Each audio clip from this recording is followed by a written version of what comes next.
real estate agent?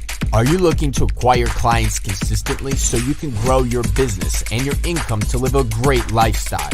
This is Dave Finale and the RE Skill Builder Podcast.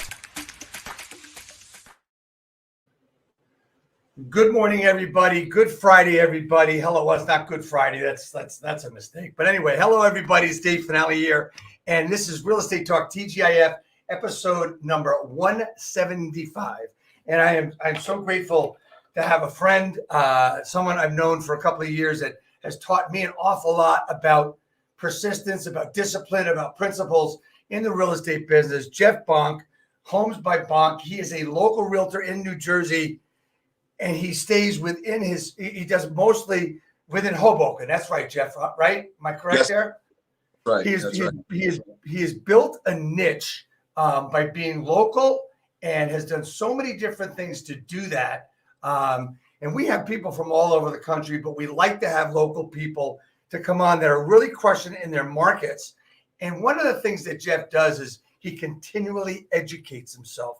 And it's a great example for that. So Jeff, thanks so much for being on the broadcast today. I do need to ask you one question to get started. And that question is very, very simple. I ask the same question every day. So if you're a fan of the broadcast, you'll know the answer. And this is going to really tell if you ever watch them or not, is what does TGIF stand for? What does TGIF stand for? I know the question and the answer. Thank God it's finale, man. Come on. There you go, baby. Thank God it's finale. That is correct. That is the answer. Hey, man, thank you so much. I'm really happy that you're here. It's a lot of, I like to have a lot of fun, give value back. If anybody does not know, the reason I do these is I saw someone over 3 years ago doing a crappy job at doing these. And I wanted to make sure that I came out, gave value, brought differences of opinion, the art of differentiation to show. And Jeff, you know what? Thanks so much for being here. I appreciate you having me, Dave. I've been looking forward to this for a long time. You're the Cal Ripken Jr. of Friday broadcast. You're consistent as I love that. It's I like awesome. that. Dude. Super excited and blessed to be here today. Excited to talk to you. Awesome, man. So I'm trying a new look today myself for this broadcast. I'm not sure I like it, but we'll see how everybody else likes it. Anyway, Jeff, look, I talked a little bit about you already. Talk to me. Tell me why Jeff Bunk got into real estate. Where'd you start? Where did it all come from, and why? Yep, absolutely. So my story is not unlike a lot of people's story who get into real estate for the reason that they're looking for something new, right? So I grew up in a world where I always liked real estate, always bugged my dad to buy me those infomercial, like how to flip houses, how to make money, how to bird dog, how to wholesale. But that was in high school, and it wasn't really a career that I was pursuing. It was something that interested me. Went to Rutgers, studied economics, got a job in finance, was selling insurance, selling stocks, selling bonds. Never truly resonated with the real industry of the selling of specific securities that I didn't know if it was the best fit for people. It was more what our company was pushing. And I worked my way up to a trading desk, and I was able to start trading middle markets in 2008, 2009. And the financial markets obviously were in a weird spot during those times, and a lot of companies were restructuring. So my company decided they were going to restructure, cut the trading floor in half, and I was one of the younger guys, and I was out looking for a new job. I didn't have any intention of getting my real estate license at that time, but a good friend of mine, Mike Hearn, who's still a good buddy of mine, who's done a really good job in a adjoining market to us, said, "Dude, get your real estate your license. I know you've always liked the idea of getting into real estate investing." He's like, "Well, you have time to do it." So I listened to Mike, thank God, and I got my license, wound up going to work at Remax where he worked at the time. And I was not really planning on staying there long term, maybe doing it on the side, doing it for a little time, still looking for other jobs on Wall Street. And I just fell in love with the business, and also met my now wife, Red Danielle Drasher Bonk, who her and I hit it off immediately and started building this business together. So that was about almost 10 years ago now. And it took about 3 to 6 months of being in the real estate world and learning this world before I realized, look, that finance industry is behind me. This is the business I want to build. This is the business I want to grow. And this is the type of lifestyle that I want to lead. So that's my long and short story right there.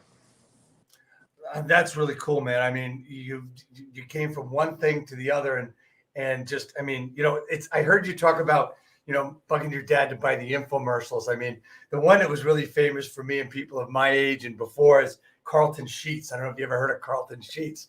You know, buy real estate with other people's money. Don't spend a dime of your own.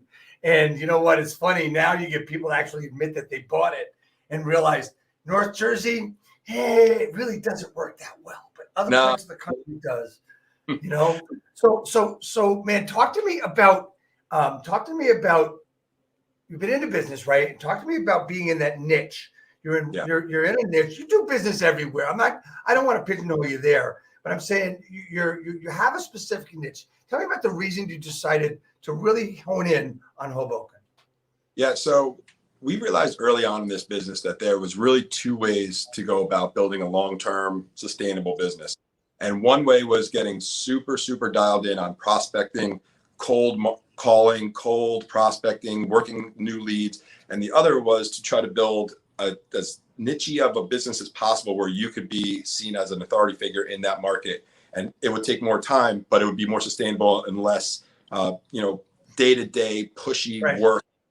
Right. So we saw that and we said, how can we position ourselves? You know, we have to do work colder leads, we have to do open houses, but how can we then position ourselves to become the knowledge experts and the local experts here? And to your point, Dave, like we do almost all of our business in Hoboken and we're starting to expand outside. But as we expand outside, what we're doing is looking for other agents to partner with to help them do exactly what we did in those other markets here. So it's still the same type of business, but now it's expanding into other little markets and other feeder markets from here. So it's really, that is the philosophy we live by, regardless of if it's our core business or our business that we're expanding with other partners and other people on our team. Okay, so let's talk about business development, but let's talk about Jeff Bonk first and how you developed your business, how you built your business, and how it started to expand, or shall we say expand using an org chart or a tree, however you want to look at it. But tell me how that started. What was the thing that got you starting to make money first? Because look, people are interested in how to make money. Realtors are interested, what is this guy doing? Right. And then did you ever get stuck? So let's take those processes together. Absolutely. So out of the gate, just to get started, it was about commitment. It was about time on task, and it was about keeping your head down and worrying about the actions, not the results up front. I remember very vividly, it was about 6 months into my real estate career, and I probably like 3 months removed from deciding this is what I was doing full time, like no turning back. I'm leaving the finance industry behind. And I remember sitting in the office like 9 or 10 o'clock, and my broker at the time came out and said, don't quit. He was like, dude, don't quit, because you are putting in 10, 12, 15-hour days. You're making all the calls, you're working all the walk-ins, you're doing all the open houses, you're taking all the extra leads that other senior experienced agents can't take. And I see it bubbling up. It's about to come. So don't quit. So the first thing you have to do is not quit. Like if you can outlast the rest of the people who are in and out, the 94% who don't make it in this business, it's really about how much power you have. So find out what that thing is. I'm a big believer, and we'll talk a lot today, I think, about a little bit more meta ideas and meta thought processes rather than the tactical things. Because in my mind, when I'm coaching our agents and people in our organization, it's about the tactics are easy. You can go on YouTube, you can go on Google, and you could find, like, they're simple. They don't change. They change maybe with a little technology spliced in here or there, a little bit of a different script depending on the kind of market you're in. But like, you work leads, you work open houses, you talk to your sphere, you do some marketing, you put out some content. And the key is the idea of getting busy and not quitting, right? And knowing that things are going to be tough and expecting that, and then being able to push through them when you see those times, not be surprised, kicked in the stomach by them. So my personal story, it was working open houses every single weekend. I didn't go to like an event on the weekend for almost 2 years. And I made that decision that I didn't want to cold call, but I need to meet new clients. So I'll give up my weekends and I won't cold call. And I'll go maybe play golf on a Wednesday or go snowboarding on a Tuesday, right? And make that trade. So there are no cold calls? No, not for me. Now, we do have agents on our team that do like cold prospecting. They want to dive into a niche deeper there, and we support that. We help them do that. I think it's a big part about being successful in this business is figuring out what you're going to do consistently and what is going to be enjoyable and fun for you enough that you're not going to quit at it. So if I had to cold call every day for years, I would have quit this business. And if other people had to do open houses every day for every weekend for 2 years, they might have quit. It's finding out what that strength that makes sense for you is, and then leaning into it, as our friend Brett Sikora says, pour gasoline on it, right? That find out what that. So for me, it was open houses. And it was working referrals from other agents in our office who, back about 10 years ago, if you follow the kind of evolution of the real estate industry, teams were not quite what they are today back in 2010, 2011. So there's a lot of these top producing agents who kind of filtered their overflow of leads back down through the brokerage. And we were there raising our hands, everyone, give me the open house, give me that lead you can't handle, give me that rental lead, and taking everything we could and working them as hard as we could. The biggest thing that I think we did on top, like as we're taking those leads and kind of getting those fresh opportunities, is we treated everybody that we made contact with. If you proved to me that there was a person on the other end of the phone or the other end of an email address, we followed up with you and we treated you and we communicated with you like you were our cousin, our uncle, our sister, our best friend, and built deep relationships, regardless of what the price point was or what the location was that you might have inquired upon. If it wasn't exactly, a huge payday, or it wasn't exactly. I want to emphasize something you just said, right? You talked about, people talk about, well, we'll treat you like family. You did not say that, Jeff. You said we treat you like a cousin, like a brother, like an uncle, right? Sincerity.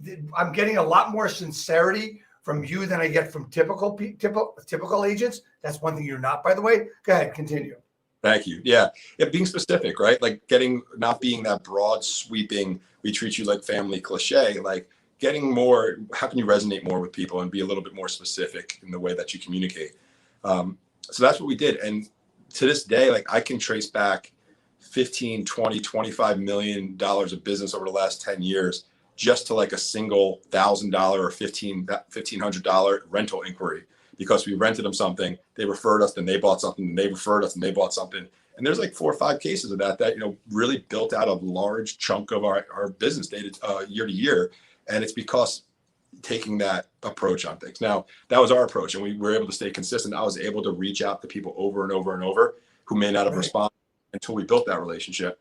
And other people, if that's not your jam, you want a cold call, you want immediate gratification, you want to try to get listings right out of the gate, that's cool too. Just make sure that you're going to be consistent with it for the long term, and make sure that that's going to be that lever that you're able to pull every day when you come into the office. I love that idea, how you did it. And I mean, there's, as I said, there's so much sincerity in what you're saying, right? And you just went forward and did it. You talked a little bit. I mean, we had a conversation earlier in the week about a lot of different things. But you talked about, you hit 3 things. It was about commitment, time on task, keeping head down. Just want to get back to that for a second, right? Yeah. It's almost like you play golf, I play golf. It's like the 3 things they tell you about golf. Keep your head down, follow through, and keep your eye on the ball. Yep. Keep your head down, follow through, keep your eye on the ball. It's the same thing. Commitment, time on task, keeping your head down. We said that, right? And it's really, really cool. So you mentioned a couple of key phrases, key words: meta ideas, meta thought processes. Bring me into that, please. Yes. So it's almost like what drives everything else, right? What kind of belief systems do you have, or what type of overall operating system ideas, like the way that you operate or operate your business, that drive every other thing into it, right? So one of those things is like focus on your actions, not on the results, right? So that can go for a million things. That can go for creating content to do marketing. That can go for cold calling. That can go for working open houses. Once you know what you're going to do, focus on your actions, not on the results, is one of the biggest things that we preach here on our team. Another thing that we preach that is, I think one of the key things, if you want to have longevity in almost anything that's difficult, is to be ready for the difficult times. Know they're coming, expect them, and then celebrate them when you find them and you have the ability to push through them, rather than seeing them as a roadblock and something that is not expected and something that's going to slow you down, take you off course. Say, this was coming. I knew this was coming. It was any part of growth, right? Personal growth, business growth, organizational growth, anything like that. There's these moments that come that are tough. Like just physical, like working out, right? Same thing. There's a time, if you can run 5 miles, at that 5th mile, it gets tough, but you can push through. Knowing that toughness is coming is a key meta idea to push through the tough times and be willing and able and expecting them up front. So like, just for example, when we're we're rebranding some things right now, right? And we're having some headaches. No way I expected a rebrand move. So when we see a headache and we see a roadblock, damn, that's not getting in our way of getting this done right now. I knew it was coming. So I'm happy. I'm like, sweet. That means we're making enough progress that we're moving in the right direction, that we hit something that stopped us. Otherwise, we probably weren't making the right type of progress. And that's kind of when we talk about, prepare. You said be ready for difficult times. Are we talking about for individuals? Are we talking about the market? What are you talking about? And explain that a little bit, because people say, "What I'm supposed to like manifest bad times?" No, so that's a great point, Dave. And I think the answer is yes and yes, right? I'm talking about it for the market. I'm talking about it for individuals. I'm talking about it for an organization. And we're not manifesting that. It's almost like setting the expectation for something to not let it blow you up later, right? So let's talk about back in that time where I was sitting there 6 months into the business and I knew things were tough and things weren't working. I wasn't expecting that. So I needed my coach, my mentor at the time, my broker, to come out and tell me, hey, everything's okay. You're doing the right things. I see your trajectory. So what I took from that is that every time I bring a new agent on, I'm going to plant a seed that there's going to be a moment in time, 3 to 6 months from now, where they're going to be in what we now call the valley of despair for a new agent. It's going to come. There's no chance it's not coming. You're going to work your butt off. You might get lucky with an early deal. You might get lucky with something that clicks early. But overall, you're going to feel like you're doing a lot more work than the results you're getting. But now the fact that I've armed you with that Mr. New Agent or Mrs. New Agent, you can now 3 months, 6 months from now be like, that's right. This is supposed to happen. Awesome. That means I'm on the right track. Now we can push through. Another small example, right? Like I think I might have mentioned this to you a couple of days back when we were talking.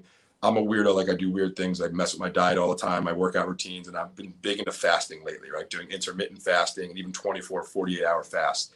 And I was watching a video and he said, around 24 hours, if you've never fasted for more than 12, 18 hours, you're going to get a headache. It's coming. Be ready for it. If you don't get it, count your lucky stars, but 95% of you guys are going to get this when you first try it. But he said, now that you know this, you know that something's not wrong and you don't need to rush and go grab something to eat. And you know this is part of the process so you can push through it. It applies for everything else in life, that kind of mentality. Whenever you're trying to grow, do something that's even slightly difficult, you have to know that there's going to be a challenge and be ready for it and celebrate it rather than let it take you down. So, all right. So I want to hone in on that a bit, and I want to talk a little bit about that a little bit more. So when we talk about, you talked about for a new agent, valley of despair. So basically you're telling them, you have to realize that you're going to have this feeling in 3 to 6 months. You're doing all the work and nothing's happening, right? I like to call that, and correct me if this is not something you would look at. I like to call that it's your phase of building momentum in your business, right? Where you continue to do the work, where everything you're doing today may not be realized for 3 to 6 to 9 months, but you continue to build that. It's just like getting no's all the time. If you were a cold caller, right? You keep building and building and building. And basically, instead of saying, you're going to want to quit in 6 months, he says, look, everything of your hard work is going to be worth it. And basically what I'm calling that is the valley of expectation rather than despair, in my opinion. Yeah. You elaborate a little on that. Does that make sense to you? Yeah, no, it does. And I think the reason that I like kind of over exaggerating the negative on it. And this, so the overall, what we're looking at the growth in a year, right? So this is just a stop along the way. It's not like we're trending towards this valley of despair. It's not like we're saying like, that's the goal. That's the thing we're working towards. We're saying what we're working towards is your goal, 20 deals this first year, 15 deals, 25 deals, whatever that is.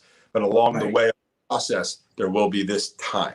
And it's almost like setting lower expectations than over delivering. So if you say like, you're going to walk, down the road and there's going to be this huge, steep, crazy hill and it's going to be really tough to get up. And then it's kind of like pretty steep, but not like a cliff that you're climbing. The feeling that you get is a feeling that easily moved through, right?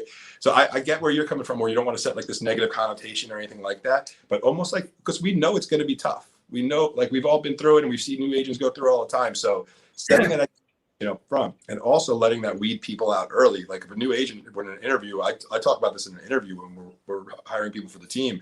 If that scares them off, like good, because that is Right. You're not going to make it if the idea of some tough times you're not able to move through that. So it's almost like that kind of setting a low bar so that you could overproduce, and what's the word I'm looking for? Overachieve? Not overachieve, but under promise and over deliver. Almost like that. Right. No, you know what? When you said, when you use the analogy of the mountain or the cliff or the hike or whatever it was, where it's going to be really steep, you got really trouble, and you get there, it's like, that was it, right? That was it. Okay, I get that, right? So basically, you're all you're doing is you're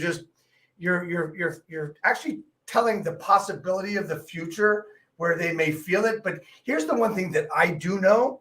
I know that you don't look at life like I do. I know that you don't look at me like I look at me, right? So if I gave you my life story and you knew my life story, it would be two completely different books, right?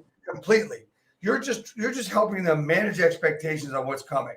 One of the things we talked about the other day, and if this goes along with the thought process, and I believe it does, is one of the things I loved about our conversation was we talked about always be ready to make a correction when you need to, right? Yeah. And you said always look to course correct. And it's not a start and stop. It's a course correct. Talk to me about your business, how you built it, and where it is now. Absolutely. So the overall thought process there, right, is this analogy we've all heard, whoever it's attributed to, Tony Robbins, Dale Carnegie, probably not Dale Carnegie, because the airplane is the analogy, and airplanes may not have been as prominent back in his day, written book 100 years ago, but the airplane that takes off from New York trying to get to LA needs to course correct constantly, or it winds up in Seattle, right? So the idea that once you take off and you have an initial runway and an initial path of the way you want to go, right, you have to know that may or may not be where you end based on your course corrections, right? So let's say you want to build out a new marketing plan, and your marketing plan consists of creating this much content a week and this much, hiring someone to execute on it, and then putting it out on these platforms. And then all of a sudden, Facebook changes their algorithm, Instagram puts out a new this, that, or the other thing, and what you put in motion doesn't work anymore, doesn't apply. Now, you have to be ready to course correct on that. The theory is still, you still want to put out a marketing plan, you still want to draw people to your brand and to your team. But exactly. Now what's the new way that you can approach that, and the new way that you can course correct to get to the everlasting goal? It's just like a wind coming and hitting the plane, right? Or like them having to get above or below some turbulence. They might have to move around, but they have to know what their end destination is, what their real high level goal is, and the tactics and those little small details may or may not be important depending on the environment that they're in that day. So it's a matter of just knowing that anytime things are going too smooth as well, you're probably stagnant, and you need to almost get yourself into a place where you need to course correct and need to kind of move around a little bit.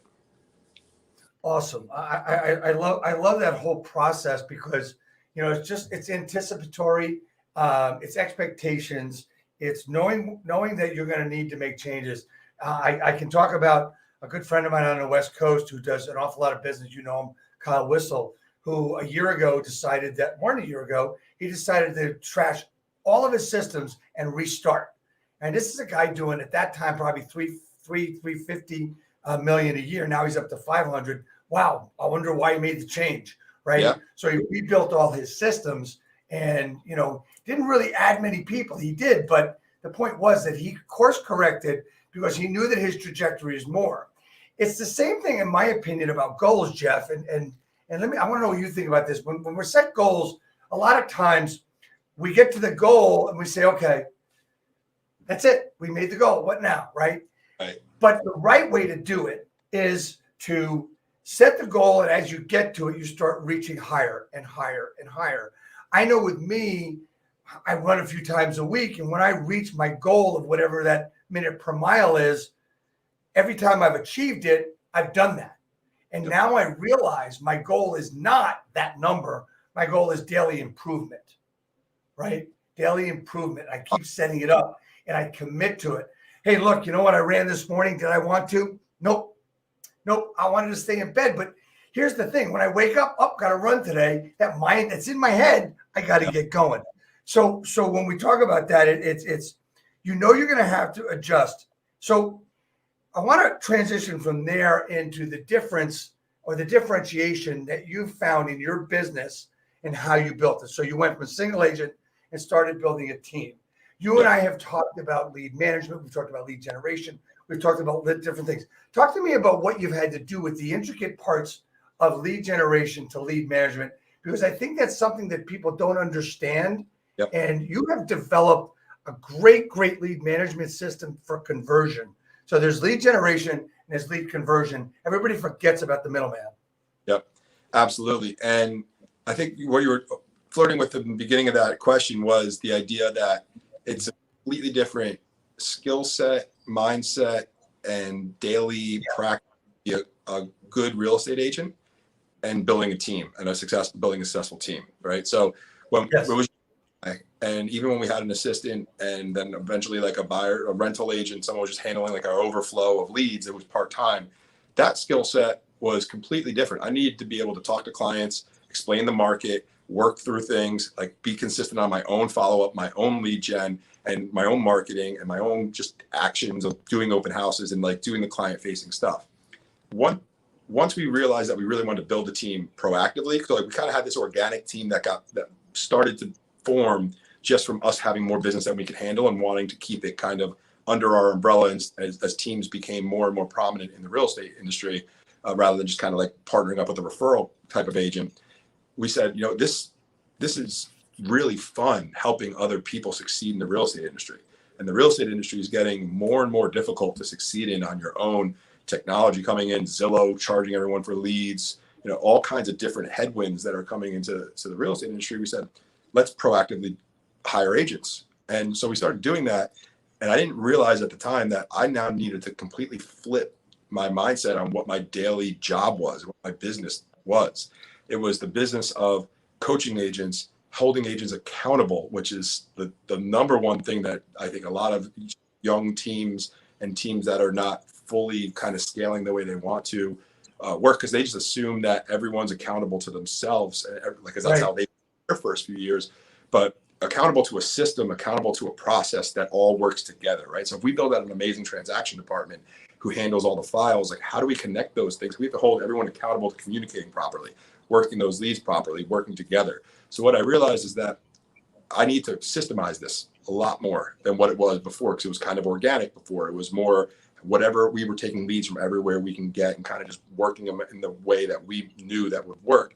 But we needed to figure out what were the key components of that we can put into a process, into a system, into something that can show up every day for an agent and say, very easy, open this website and click on these buttons and it'll show you who to talk to. It'll tell you what to say to them, and then you move them through a pipeline in a very specific way. Each part of that pipeline should be handled in a different way. Different kind of marketing goes to them on the back end. So you need to be following up on the front end in the right way and really building out a system to it, rather than this kind of organic, just be out there talking to people and business comes type of philosophy that a lot of really good agents who don't leap to that next part of the trajectory of a team growth or even an individual growth. So it really becomes like there's a great book, and I can't remember who wrote it, but it was called "What Got You Here Won't Get You There." So you need to realize when you're at that point, and you need to find out what your skill sets are. And the hardest thing is letting go of a lot of the stuff that got you there, right? For forever, what got me to being a reasonably successful agent, Red and I, was following up with clients 5 hours, 6 hours a day. And I thought I still needed to do that as I was building a team. And when I realized that I wasn't able to put the time and energy into helping my team if I was going to continue to follow up with clients and leads 5-6 hours a day myself. So I literally needed to shift my focus, take it out of that and put it into building these systems, building these lead gen, these conversion, all these different systems, rather than spending my time on my and it's a risk, right? It's scary, right? It's changing your whole dynamic of how you built your baby and shifting it to something different. Your risk, are you there? Yep, I'm here. All right, hold on a second because I'm having some issues. One sec. There we go. Okay, sorry about that. The risk that you talked about, a risk you're taking, right? Is the risk not doing the follow up? Is the risk in the mindset or the fear or the gut wrenching fear of not doing the follow up and going to something else? Is it the risk not participating in deals? Talk to me about that. Yeah, the risk is essentially you knowing that you have a finite amount of time every day, and running a successful real estate individual practice takes a lot of time and energy to do 15, 20, $25 million worth of volume yourself. So if you're going to take that energy there and you're going to give that energy to training agents, hiring agents, building out systems, hiring staff, doing marketing, doing lead gen, doing conversion, you no longer have the energy and the time to put into doing 15, 20, $25 million of sales a year. So that's going to go down for personal production. And you have to make that choice that I'm willing to risk my own personal production going out and building more proactive business for myself, because I do enjoy, want, and have a real desire to build an organization to, one, make money in the long term. Might be a gap in the middle, might be able to be a smooth transition. It's a slow down to speed up, like you just talked about with Kyle, right? Rebuilding all the systems to for the future. So you have to be willing to slow down, to speed up, to help others, to impact more lives. Like right now, I have weird goals. I don't have income goals or volume goals. I have agents making X amount of money on my team in my organization goals, because I want to help people grow and have that lifestyle, right? So changing that goals, that mindset, and that goal is scary, because you're leaving you're not giving enough time to the thing that you know works, that you built, that you know you can. Right. Yep. So a lot of this is one of the biggest problems of shifting from an individual to a team. And I mean, I've heard it so many times in my years of owning the brokerage. And since then, I talk to agents and say, well, I think I'm going to start a team. I should start a team. People say I should start a team, that they come work for you. My first question to them is, what are your processes? What are your systems? What are your tools? Yep. What is, let's say their name is John Smith. What is the John Smith way of doing a transaction? Is that what you want all your team members to do? Oh, no, they can do it any way they want. Really? What kind of control are you going to have over your agents? Now, look, Jeff, you know as well as I do that people are going to have their own ways of doing things, their own ways of talking. God knows I've got my own way of talking. And the point I'm making is that, but there's still the process of how we do things here at Homes by Bonk.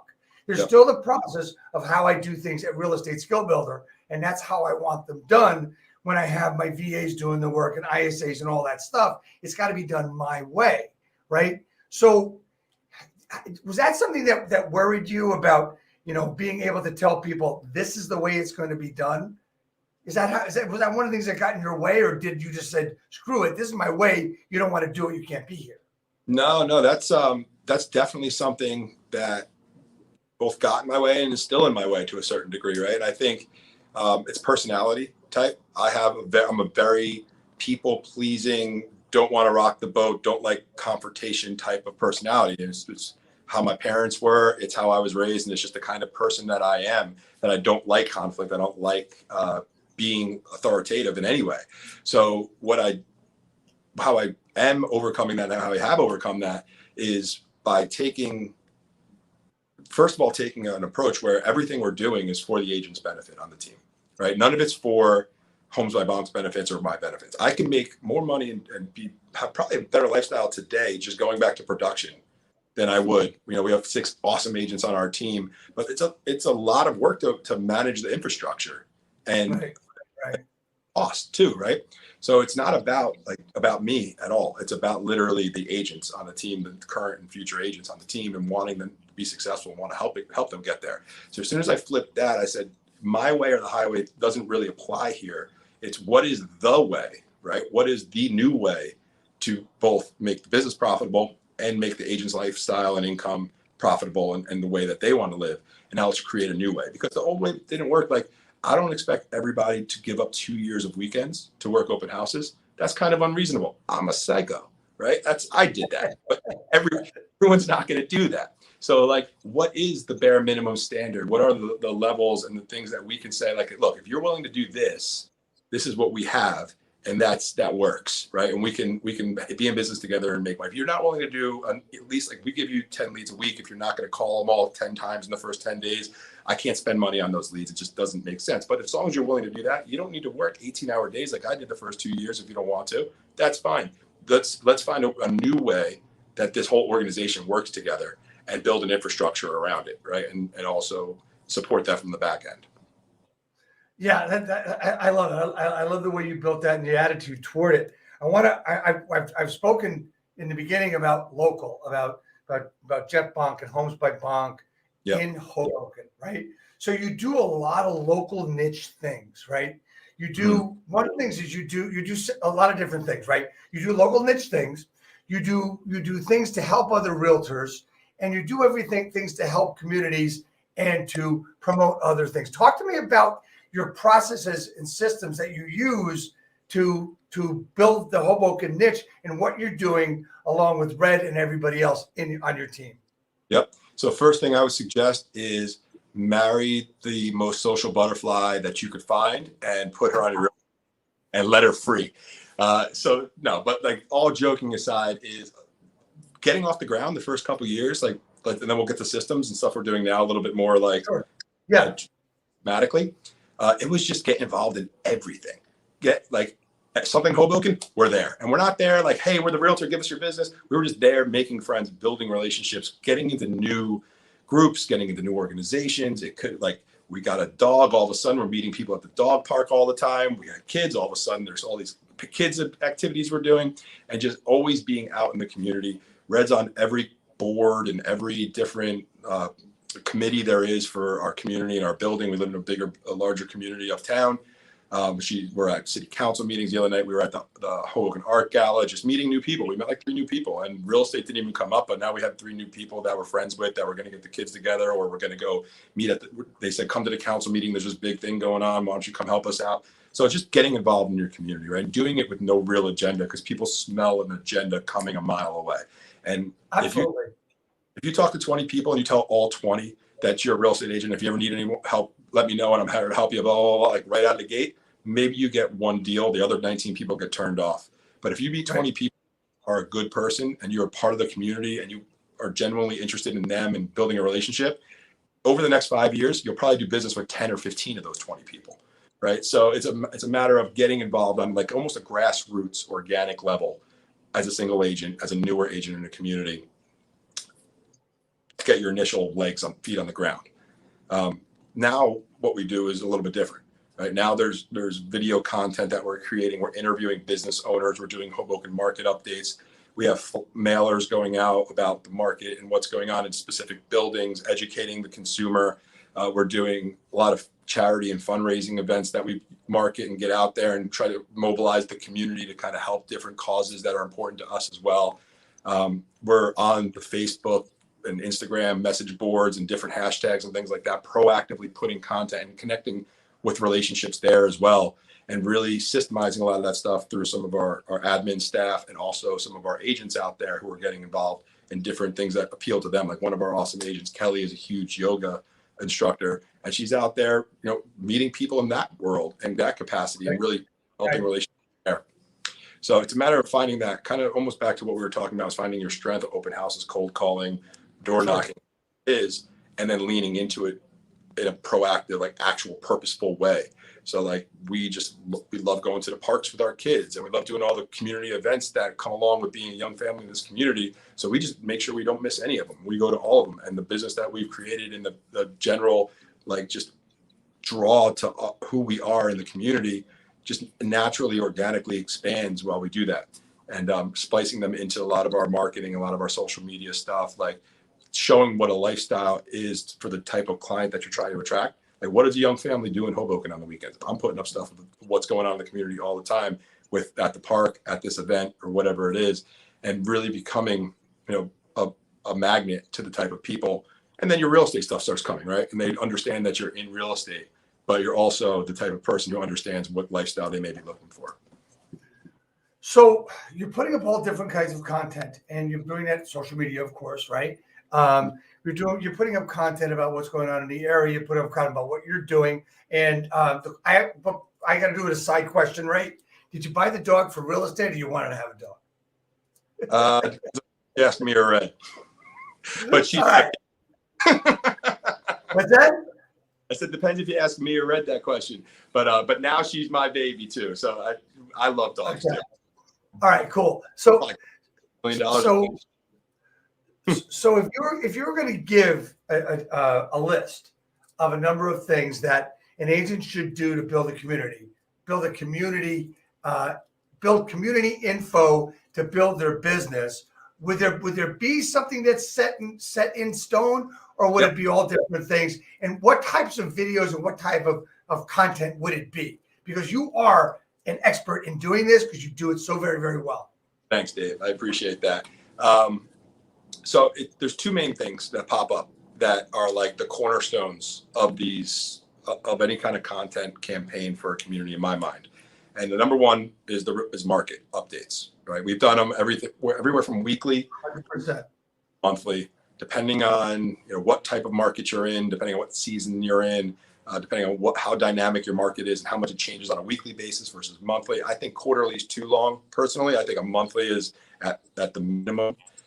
And making sure that you're putting out content, even if it's just to your own low spirit first, and then you can start putting some money behind it. You can start building some funnels where you're starting to bring people in and kind of posting and boosting back to them, running retargeting ads, but just start getting it out there. So at least when you meet somebody, they go to look you up, they see that your content is there and you're an expert on that market. People have to know you, like you, and trust you, right? To do business with you.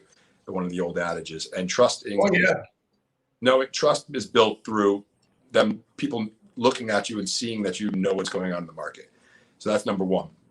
Number two for any market is being an expert on things outside of the real estate market. What's going on in the community? What is the new hot restaurant? Who's the restaurant that's been here for years that everyone should know about? There's a secret menu on this place. These guys opened up their 4th location and they have the best X and the best Y. We did something pre-COVID, which we're actually launching back next month again, which is 5 Question Fridays, which we ran about 15, 20 episodes of, which was, we went to a Hoboken business owner and we just asked them 5 questions. Why'd you open in Hoboken? What's the best thing about your business? What's your favorite thing to do in Hoboken? And it was all about their business and the community and how they mesh together, right? So we're always doing things like that, be it a post that's saying, hey, the RC Music Festival this weekend, or a 10, 15-minute video interviewing one of the hottest, new, oldest, whatever it is, restaurants or businesses.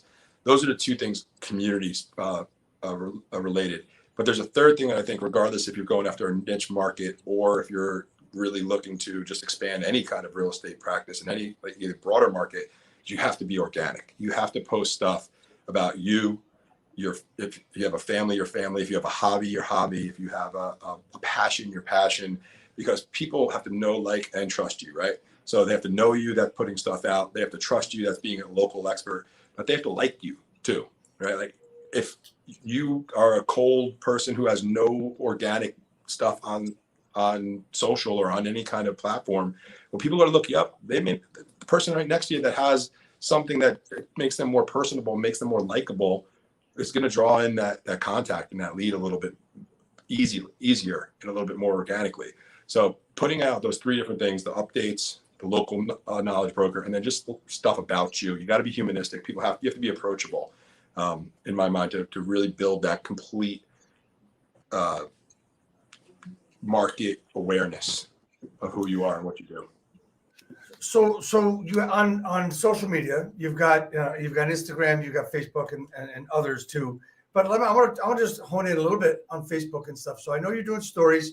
I know you have your personal page. Do you have a business page? Do you have community pages? What's important there? Because you talked about doing ads, and you need a business page for that. So talk to me about what your makeup of that part of social media is.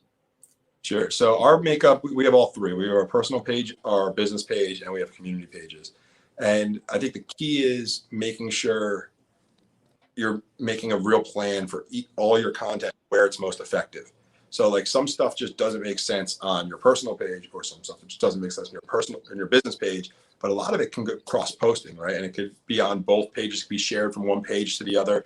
And I think the key is that you can't have a business page that's just all your listings, right? A lot of people listing. It's 2% of the market that care about that right now. What about the other 98% that you're trying to build relationships with for the future?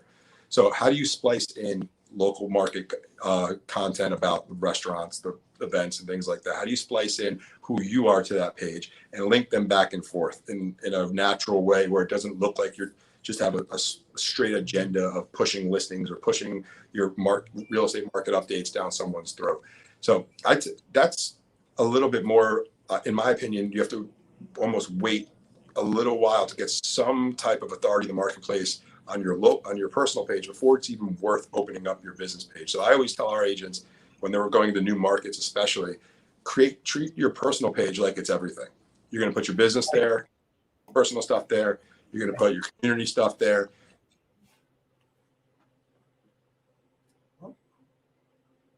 Just lost sound. Just lost your sound. Back. Go ahead. You're back. Yeah, go ahead. Once you start having some traction there, and you already have eyeballs there, you already have an organic SOI sphere of influence on your personal platforms. Now you can start splicing in, creating that business page and putting some more of your business and community content there, sharing that back to your personal page, because you've already kind of established the fact that you are a real estate professional with your sphere. Now you build that business page, start putting stuff there, and then you can start boosting some ads through it, creating a bigger ecosystem of what you're doing, rather than just trying to pigeonhole everything just down to your organic reach.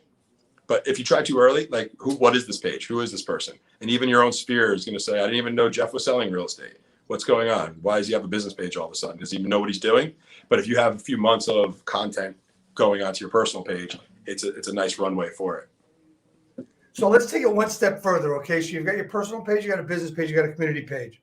And hopefully by the time you get the engine really rolling, get the train really going, they're all working together. You're pushing one thing for the other, sharing here and there, and maybe and probably also posting raw uploads to each of the same thing.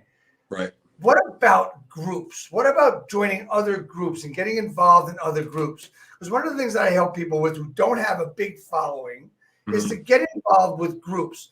Don't talk so much. Don't post so much. Have you been able to do that? Get involved in Hoboken groups and other real estate groups that would help your business? Yeah, for sure. I'm by no far the expert on it, and I think you're probably the authority more than I am on that. But we do it in an ancillary way, I guess is the best way to say. So there's a lot of groups in Hoboken that are not my group, right? It's not. We have a Hudson Tea group. We have a We Love Hoboken page. But there's also just like the Hoboken page has like 7, 10, 15, 20,000 people on it, right? Right. How do you get in that group and not going in there and posting your listings and all that stuff is just, you look like a salesperson, right? So how do you come in there and become a member of the page rather than that? And we found that in a few different ways. One is anytime we take a listing, we encourage our clients to post their own listing, which is our listing, into those groups, right? And that creates an organic great process, right? We have an email template that goes out. Hey, here's a link to your listing on all these sites. Feel free to share it into these places. It'll be effective and help people. And coming from you is way more organic. It's going to get better reaction than ours. So we're in there doing that. The other thing, because we kind of work within these groups and we connect in these groups with all of our clients, the second someone asks for a realtor or for an agent in the town, we have 4 or 5 different past clients jumping in there and recommending us because we put them in that group to share their listing when we sold their property, right? So they're kind of conditioned that like this is a playing ground for us, and it's someplace where they can help us make connections. And the other thing is being a good member of the community in there, where someone asks a question new to the town, looking for this, looking for that, help becoming an engager, getting in there, connecting with people. And if you see somebody, you have a couple of mutual friends, this is something that I am doing more of recently. You have a couple mutual friends, they ask a question, you look like you have something in common, go ahead and friend request them and see if you can start building a more organic following on your personal page or connection to your personal page based on people that are in those community pages that might be future clients that are worth connecting on a more intimate level. So the important part there that I heard was become an engager, but the way you've done that, Jeff, the way I see it is a lot of people will try to, and this is to me is the wrong way, try to all automatically start posting stuff, interject their opinion on whatever things are going on. And that is to me, absolutely the opposite way that it should be done.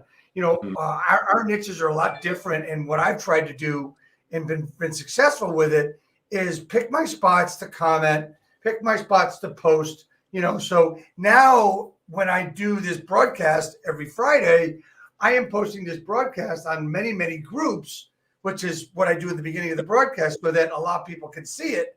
And what it does is it gets my face out there, my name out there. And there's so many times, and what you're doing is niched to Hoboken. I'm doing it niched all around, is I'll go to places where people know me and I have no idea who they are, right? Yeah. Mostly real estate agents. For you, does it happen to you that you go to a store or whatever, says, oh, you're that Homes by Bonk guy? It does. It happens at restaurants a lot. And then when I give my credit card to pay, they're like, I thought you were Bunk. And they'll say, I thought I saw you on a sign somewhere. And they'll read the credit card name because they're like a little embarrassed to ask it up front. But yeah, it's once in a while, right? It's not huge, but it means it's working. It means that the marketing, and I always say, oh, great, my marketing's working, right? It's a land air approach. Having signs up, it's being on. Right. It's just, Yep. it's so important to be able to get everything out there and be able to go out and have people know who you are because you're doing everything. And people will say that, how the hell do I do all that stuff? You know what? It's one thing at a time. It's one thing at a time as you keep adding, as you have done. You've transitioned from, being that open house realtor to being a team leader of a great team that's not only building locally, but building exponentially in radius, right? One after the other, and moving forward. Jeff, we're coming up on time, and I just, want to ask you if there was something that you could tell either a new agent, a stuck agent, or an experienced agent that would help them with their business, would there be one thing, two things that you would offer that for? Yeah, I think, one thing is what you almost just touched on there was this thing doesn't get done overnight. As one of our other mutual friends out on the left coast likes to say a lot, Dan Beer, his business, which will close like $700 million in sales or something this year, all it is a business that layered on 1 to 3 new things quarter after quarter after quarter that compounded. Right. One of the biggest takeaways or one of the biggest pieces of advice, because it resonates with me more than anything, I have to tell myself this almost every single day, to slow down. It's one thing at a time, one thing implemented, one thing put in place, and then compounded on day after day, week after week, quarter after quarter, and know where you want to go, know the next few things you need to do, but don't be obsessed with the things that need to be happening a year from now, 2 years from now. Don't look at someone who's 10 years in the business and say, I'm a year in the business and stressed out and overwhelmed that you're never going to get there. Know that this thing is a journey. And one of my favorite books, if I could recommend any book to anybody in this business, is The Compound Effect by Darren Hardy. And there is this visual in that book. There's 3 guys who start off on the left-hand side of the page, and one guy starts doing what needs to be done to get where he wants to go. The next guy does nothing different. The next guy starts bad habits. And they go like this for 90% of the page. And then one goes, and one guy stays straight. And it's a matter of identifying what those things are, knowing where you want to go, but then staying consistent, letting the work that you're doing compound, and focusing on your actions and not the results. It's something I talk about probably every day, if not to myself, to somebody else on the team or someone else that I'm just talking to in general. So all right. So I got to ask you this question. It's going to be more, it's something that I have issues with, I have trouble with, is I've got a list of things, and every agent's got a list of things they want to do. They want to do video. They want to make sure they post on Instagram and social. They want to do reels. They want to do TikTok. They need to get out there and door knock, or they want to make cold calls. Yep, they got to do open houses, but they got to do the video for the open house, and they got to do this, they got to do that. They've got all this list of freaking things they got to do, right? Yep. Then, not only do they have those lists of what they've got to do, they've got these projects they want to work on. Okay, so they want to get really good at Instagram, and they got to get their content calendar done. And then they want to learn how to do YouTube, and they want to do this. What the hell do you do? I mean, it's like, it's all this shit coming at you at once, all this great stuff that you want to do. Is it, Jeff, the question is, with all that being said, is it one thing at a time to finish one thing, or are you blocking 20 minutes for this, 20 minutes for that? What do you think is the best way? Because you've been very successful in putting all these pieces together. Yep. Thank you. And I think I don't want to say it depends, but it almost depends on what stage of the game you're in, right? So right now, like I literally wrote a list down this morning, and there's 4 different things. I was in a place, this week was kind of a crazy week for me. I was all over the place. And today I had a little bit of a light morning before we got on this broadcast. So I said, all right, let me just collect my thoughts. What the heck am I working on right now? So I have about 16 projects in the air with our assistant right now. And we just kind of listed them all out earlier this week. And we decided there's one that has to get done before we are even allowed to talk about the rest. But for the last month, we've been kind of setting the stage for a bunch of these different things, figuring out what is the most important one to be worked at. And that one bubbled to the top. And now we're knocking that one out, and that one's getting executed upon. But on top of that, there's 3 or 4 other things that I need to be focused on a daily basis at this stage of the year, at this stage of my career, at this stage of my business. So now I have 3 time blocks for the rest of the day after this meeting to execute on each one of them and set my calendar up for next week to execute on each one of those pieces. I've identified they're important. Back earlier in my career, there was one thing that was important. It was following up with people every single day, like a psychopath, right? So like there was one thing then, and now there's 3 things. But last week there were 16 things. And I think it's a matter of knowing, keeping an open mind and keeping an open thought process on the fact that that's fluid, right? And the fact that it's not always going to be so clear and easy.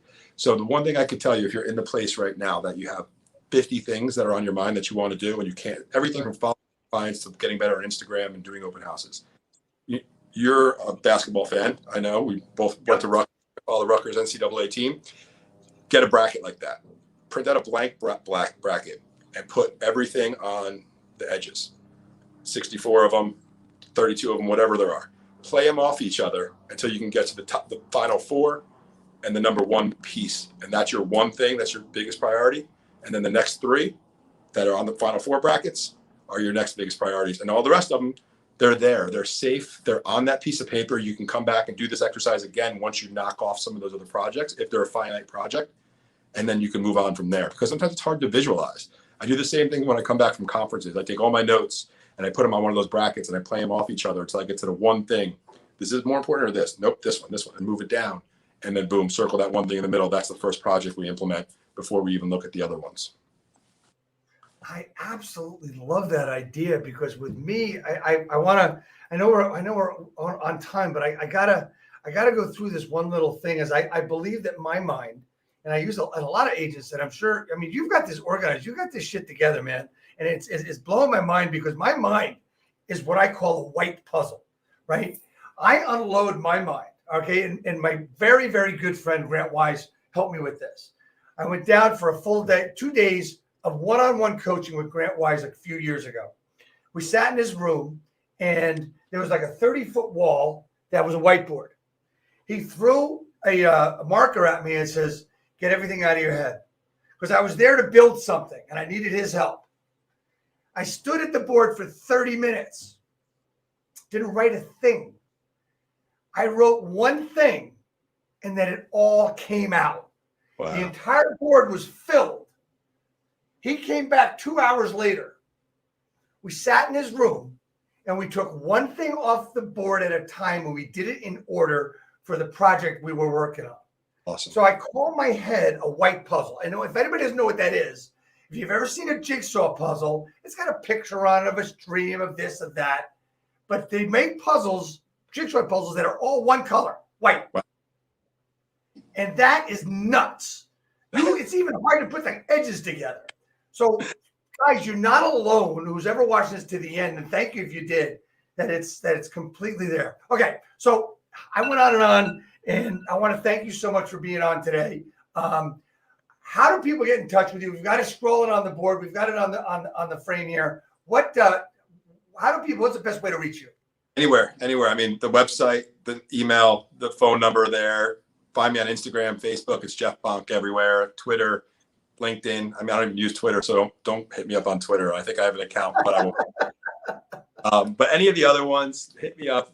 Get me on the cell is the best way. I'm accessible any way anybody needs. If you have any questions about real estate, the team that we're growing, anything, I'm always happy to help and jump on a call with anybody. So never hesitate. And Dave, I do want to hammer one final point home that you just brought up. That the more I see people and talk to you, like you seem like you doing 175 straight broadcasts, man. Like, how could you not have it together? How could you not have, like, to me, I'm thinking you got your stuff so, and you're looking at me saying, I don't have my stuff doctored. I'm a mess. Are you kidding me? And everyone I talk to that's doing more business than me, and I'm like, oh, this guy must have get up at 6:59. Like, no, they're a mess too. It's just continuing to go. It's just keep going. Don't stop. You always think that everyone else has it together. They don't, man. They're doing the same thing you're doing, and they've just been doing it longer or spending more time doing it. So that's you know what's really interesting about that is that we meet people in our lives, and there's one probably the biggest and best coach. I'm not going to use his name, but that I worked with for a long time, and I spent a long weekend with him a couple of years ago with another guy. And it was a coaching weekend, and it's like you think these people are really special. They're really special. Don't get me wrong, but you think they've got it all together and they don't goof around at all, and they're really serious. But you really get to know somebody when you spend 48, 72 hours with somebody straight, about all the ins and outs. And for me, I mean, yeah, I'm up between 4:30 and 5:30 every day. It doesn't mean I've got my organization together. I work on it every day, just as you do. Yep. Jeff, I want to thank you so much for coming on today. I got two other things really quickly. How do I, Dave Finale, Real Estate Skill Builder, help you grow your business? Keep doing what you're doing. Keep doing what you're doing. I don't want to see a missed week forever. And that consistency inspires me. That consistency inspires me. And just keep doing what you're doing, giving back to the community, man. That's all anyone could ask for, I think. And it's a great broadcast. I'm just honored to be on it. Humbled with some of the people you've had before and they will have after. But yeah, that's just keep up the example, man. Thank you so much, man. I want to thank you. And then I know, everybody comes on with one thing in mind, even though that might be the first thing is they want to get a hat, right? Today we got what's that? Waiting for it. You got your hat. It's actually, I mean, I don't know when I'm going to see you, so I'm going to make sure you get it quickly. I'm going to put it in the mail to you, even though you're 15 minutes away. And I actually will be in Hoboken next week. But anyway, man, this is coming to you. Thank you so much.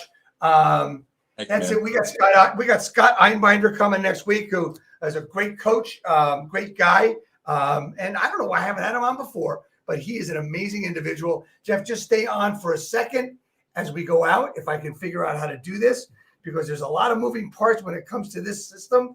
And we're going to go right now with our beautiful faces. And there we go.